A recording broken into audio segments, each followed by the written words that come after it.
Indian navy का शुक्रिया। India जिंदाबाद। समुद्री लुटेरों के चंगुल से छूटे पाकिस्तानी मछुआरों ने भारत जिंदाबाद के नारे लगाए हैं। साथ ही भारतीय नौसेना का तहे दिल से शुक्रिया अदा किया है। मछुआरों का कहना है कि अगर भारतीय नौसेना नहीं होती तो समुद्री लुटेरे के चंगुल से बच पाना मुमकिन नहीं था, लेकिन भारतीय नौसेना की जाबाजी ने समुद्री लुटेरों को हथियार डालने पर मजबूर कर दिया। ये वीडियो सोशल मीडिया पर खूब शेयर किया जा रहा है। इंडियन नेवी के स्पोक्स पर्सन ने भी ये वीडियो शेयर करते हुए मिशन की सफलता के बारे में बताया है। बता दें कि 29 मार्च को भारतीय नौसेना को हिंद महासागर में अदन की खाड़ी के पास ईरानी जहाज अल कंबर के हाईजैक होने की सूचना मिली थी। ये जहाज यमन के सोक्रोटा द्वीप से साउथ वेस्ट में करीब 166 किलोमीटर की दूरी पर था। हाईजैक का अलर्ट मिलते ही भारतीय नौसेना ने अपने युद्धपोत INS सुमेधा को रवाना किया था। अल कंबर पर सोमालिया के 9 समुद्री लुटेरों ने कब्जा कर रखा था। इसमें पाकिस्तान के 23 मछुआरे सवार थे जिन्हें बचाया जाना था। नौसेना की टीम ने 12 घंटे तक ऑपरेशन चलाकर लुटेरों को सरेंडर करने के लिए मजबूर किया। साथ ही दूसरे युद्धपोत INS त्रिशूल की मदद से पाकिस्तान मछुआरों को रेस्क्यू कर लिया। नेवी ने मुझे आज़ाद कर दिया, सोमालियों को निकाल दिया है। अभी मैं आज़ाद हूँ। इंडियन नेवी का शुक्रिया। इंडिया जिंदाबाद। भारतीय नौसेना ने ईरानी जहाज अल कंबर की पूरी तरह छानबीन की। इसके बाद रेस्क्यू के लिए 23 पाकिस्तानी नागरिकों को मेडिकल जांच कराई गई।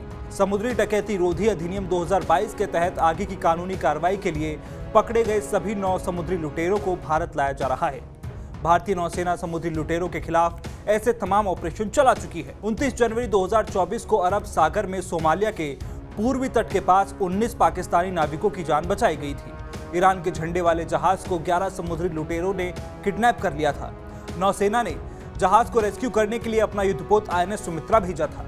गौरतलब है कि 7 अक्टूबर 2023 में इजराइल हमास जंग शुरू होने के बाद से अरब सागर में सोमालिया के लुटेरों की तरफ से जहाज को हाईजैक करने के मामले बढ़ते जा रहे हैं। इस पर काबू पाने के लिए भारतीय नौसेना ने अरब सागर में युद्धपोतों की तैनाती बढ़ा दी है। दूसरी तरफ यमन के हूती विद्रोही भी फिलिस्तीनियों पर हो रहे हमलों के विरोध में लगातार लाल सागर में जहाजों को निशाना बना रहे हैं। लुटेरे अब तक 5 बार भारतीय क्रू मेंबर वाले जहाजों पर भी हमला कर चुके हैं। अमेरिकी मीडिया हाउस न्यूयॉर्क टाइम्स के मुताबिक सोमालिया के कई समुद्री तटीय इलाकों में सरकार नहीं है। लोग जो चाहते हैं वो करते हैं। इससे समुद्री लुटेरों और स्मगलर्स को बढ़ावा मिलता है। सोमालिया वो मुल्क है जिसके समुद्री तट में बड़ी तादाद में मछलियां मौजूद हैं। 1990 तक इसकी अर्थव्यवस्था मछलियों से ही चलती थी। तब यहाँ समुद्री लुटेरों का कोई डर नहीं था। ज्यादातर लोग मछली का व्यापार करते थे। फिर भी यहाँ सिविल वॉर शुरू हो गई। सरकार और नौसेना नहीं रही। इसका फायदा विदेशी कंपनियों ने उठाया। सोमालिया के लोग छोटी नावों में मछली पकड़ते थे।